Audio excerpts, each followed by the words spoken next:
Hey, what's happening everybody? It's Sukimaru here, and today I'm going to be giving you guys another creepypasta story. I know I haven't done this in quite a while now, but yeah, this is another creepypasta story. This particular creepypasta falls into the category of Lavender Town in Pokemon, and I'm really excited to show you guys this. So, why don't we jump on to the story of Buried Alive mode. Often referred to as its code, the Berryman script, the Buried Alive model was to be found on the final story of the Pokemon Tower in Lavender Town, in what has now been replaced with the Marowak Ghost. According to the scripts assigned to it, the Buried Alive model was intended to be the boss of the tower. Once reaching the top floor, the following conversation would have taken place with the model. "You're here. I'm trapped. And I'm lonely. So very lonely. Won't you join me?" After this, the battle would have initiated. Once in battle view, the Buried Alive model appeared to be a decaying human corpse attempting to crawl out of the ground. It had been programmed to have 2 white hands, a Gengar, and a Muk. Strangely enough, a protocol for the Buried Alive's actions after it was defeated were not written. In the case of the player defeating him, the game would freeze. However, a specific ending was written by an unknown programmer upon losing the battle.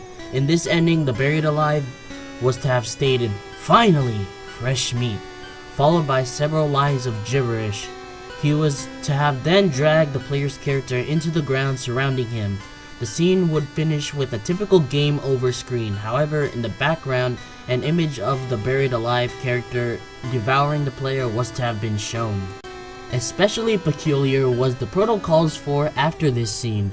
The cartridge was to download this image to the small internal memory contained in the Game Boy, overriding the title screen that normally accompanied the Game Boy turning on. Instead, whenever it was started, the player would view this image as the sound file staticmash.wav was played. The intended purpose for this effect, unlike many of the other factors leading towards Lavender Town syndrome, is unknown. Known as whitehand.gif, this was scripted to appear as a Pokemon of Buried Alive on the 3rd floor of the Pokemon Tower in Lavender Town. It's divided into 4 separate animations: an introduction, the Pokemon cry, an idle, and 2 attacks. These attacks are unknown as they are listed as Fist and Brutal. The animation is proven to be hazardous while viewing the frames of the model, has no adverse effects. The white hand is a shriveled, decayed hand with attention of the detail. Flesh is peeled back from the bone, tendons dangle realistically from the wrist.